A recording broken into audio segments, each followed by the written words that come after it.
Hi, everybody. Welcome to Discover College Soccer. Today, I'm lucky enough to be joined by Coach Roche at Pfeiffer in North Carolina. Welcome, Coach. Wow, thanks for having us. Looking forward to talking to you, sir. Yeah, looking forward to seeing you too. We had the pleasure of hanging out a bit last year at Jeff Cup and in Sanford, and we've seen each other on the trail, I guess is the best way to put it. So, um, well, I know you guys had, I believe, your last home game of the year this past weekend, and we're getting to that time of year. And full disclosure, what you got two of my girls coming your way next year, which is awesome, and one of them was just visiting. Mhm. How do you balance recruiting for the future during the meat of the season? Like, how much of your time is spent recruiting right now versus doing the day-to-day working on team stuff?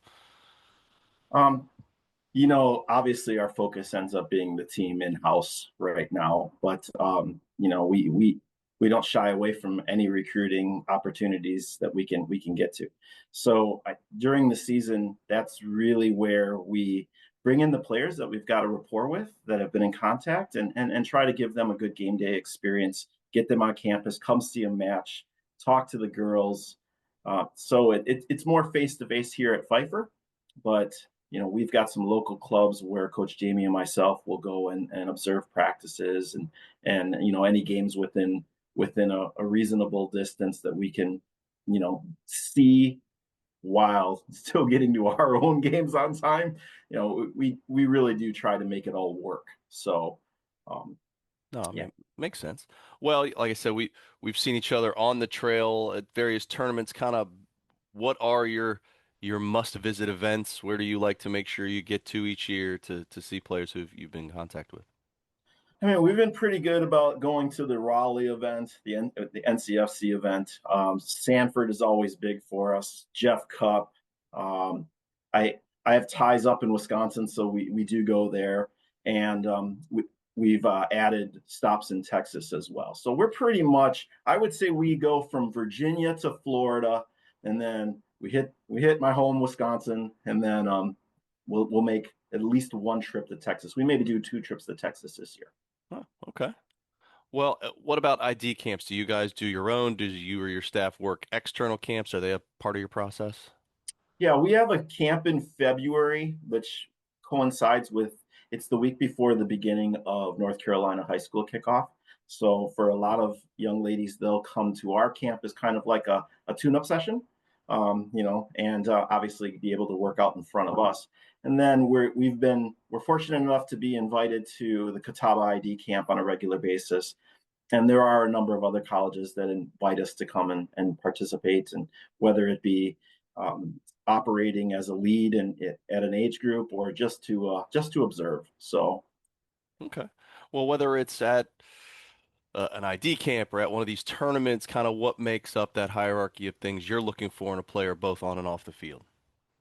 yeah, obviously skill helps in every aspect of playing, but I think one of the things that we emphasize when we're talking to our recruits is effort.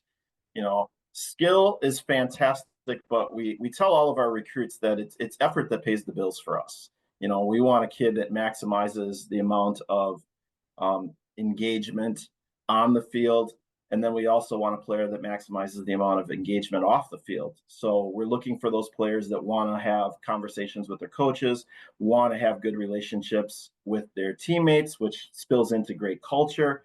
And we're looking for people that carry themselves at a high value, are articulate, and most importantly, outside of soccer, that are just a pleasure to be around. Yeah, I mean the culture fit's such an important thing.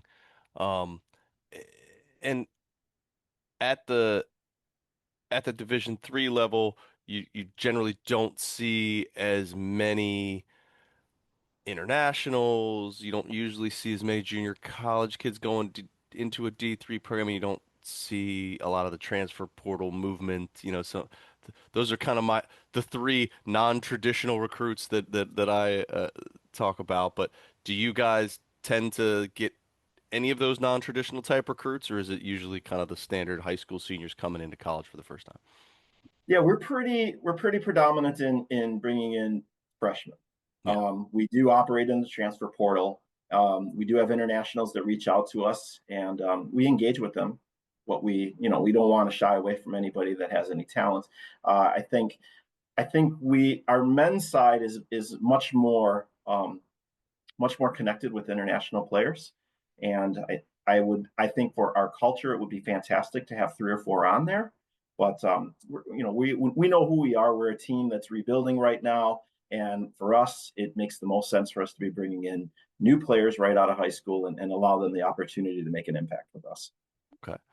Um, One thing that has obviously changed in college soccer is the implementation of the Division I roster limits. That has had a trickle down effect across all divisions, really, as this over this last year, as folks are getting compliant and whatnot. But what about roster size for you? How many do you like to carry each year, and what's that look like?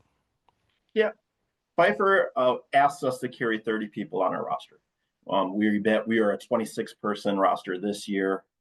We do not have a JV team or a reserve team.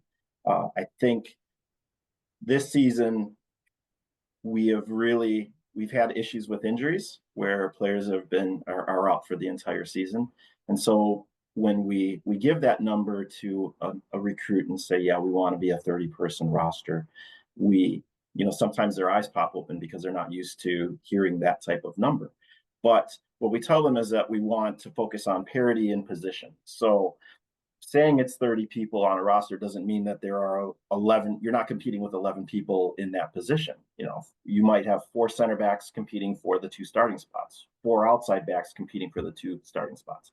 And then once the injury bug starts to kind of play into your system, you've got to have backup plans. So that number 30 for us seems very appropriate.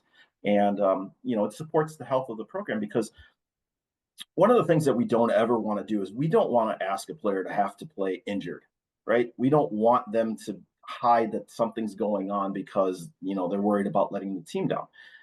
It's always better for us to just have really good communication about that and say, look, let's get you to our athletic trainers so they can rehabilitate you, and maybe you're out a week.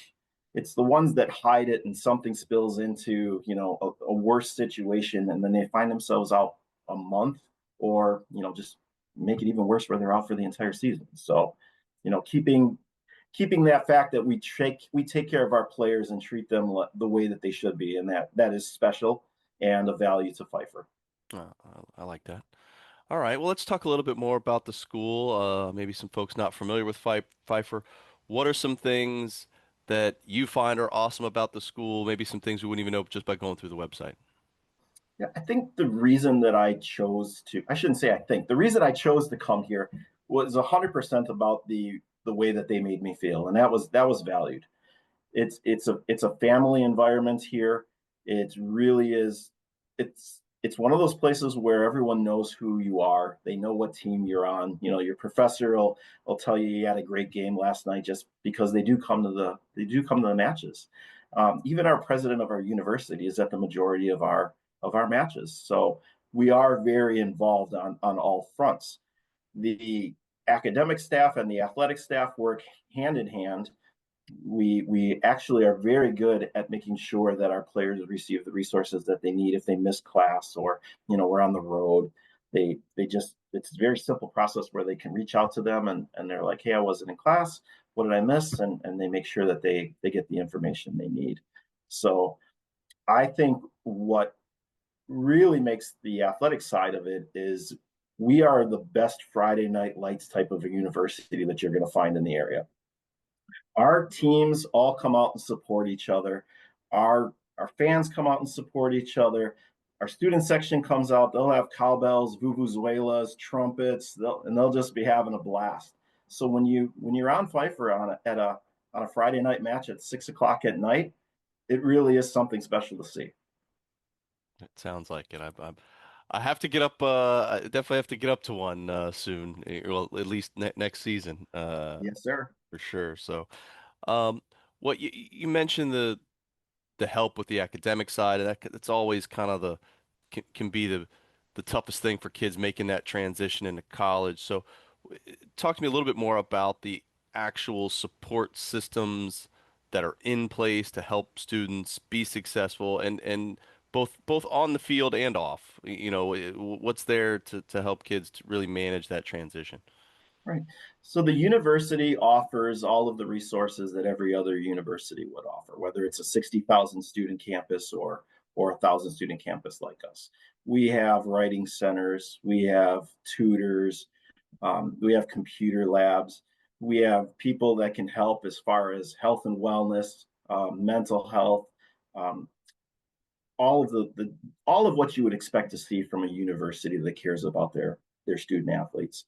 On the athletic side, full athletic training department. There is a nurse on campus, and then we are associated with a doctor that in case there's an injury that requires his expertise. On our side with the women's soccer program, we don't ask our players to block out any of their day to make time for the weight room or practices. We balance that out with having morning sessions or evening sessions and really allow them to just, you know, go to class, do what they're supposed to do, because at the end of the day, it is about the academics here. The soccer is what's complementary to the education. Yeah, yeah, for sure. That's one of the things I loved about playing D3 was that. And you kind of mentioned a little bit there with the schedule. So, it's October, it's your last week of the season. What does this week look like for your team in terms of winter classes, practices, meals, the games, all that game cadence, that kind of stuff? What does that look like? So look, we'll have practice today at 5 o'clock. Tomorrow we will have another practice, but it'll be a little bit gated down, more set pieces since we play on Wednesday. Wednesday we'll be on the road, and it's about a 3.5 hour drive for us. So we'll kick off a little bit early and play Brevard and do our very best. And then on Thursday we will have training, but it's also going to be the whole team's going out to a haunted house that night. Um, and then Friday, we're going to have our annual in costume training sessions. So it's a mixture of fun and tying all the pieces together, especially at the point in October where we're at. Oh, that sounds good. Well, let's talk a little bit more about the team. We talked about roster size, but let's talk about the rest of the roster, your coaching staff, support staff, kind of who else is there helping you out? What role does everybody play? What other folks are maybe in the athletic department that you see helping out with the team? What's that look like? Right. It's myself and associate head coach JV Casimir. Jamie was the goalkeeper at Catawba University, so her along with planning everything that we do pretty much side by side for the program, she is the head of our goalkeeping department. So every practice, she will typically work with them for about a half an hour to 45 minutes, and then once we get to the point where we're combining everybody together, we'll get into it as a group, and both of us kind of we collaborate on what we're going to do. It isn't there's no traditional like hierarchy where I'm telling her the way that it's going to go and she's just kind of doing what I say. It very much is a big conversation with us on everything that we do. um, Behind us we have Darcy and Kaylee are in our athletic training department. Kaylee is assigned to the women's soccer program, so she is at every one of our practices, and she is also in charge of rehabilitation and prehabilitation to all of our players. And Casey Culler is the assistant athletic director, and he is the man in the booth that's kind of making sure everything's going the right way, and game day management for what you hear with announcements, not on social media, but actual live announcements, and then the keeping the score in minutes and working with the referees. Awesome. Okay. Well, what about you? Talk to us about your coaching style and kind of the style of play you like to play there. For us, I would say my coaching style is I want to be a team that is interested in possessing the ball, but in moving forward. I don't want it just being played back and swinging around the back and not really moving in an aggressive manner where you want them to come to you. We want to actually be moving it in an opportunity to try to find gaps and then exploit them as fast as possible. Most of the time, we play with a four back system. We do have our outside backs engaging higher, play with a traditional six for the most part. And then it's a flex. So, our central midfielders know when one's supposed to drop and one's supposed to go a little bit higher and get into the offense. But by and far, what we do, it's two sides of the coin, right? It's really a 4-1-3-2 for the most part. And then when we're when we're defending, we switch to a double six and we drop one forward and then we do a swing press. Okay. Awesome. Well, this season's ending, and then it's Christmas, and then we come back in the second half of the spring.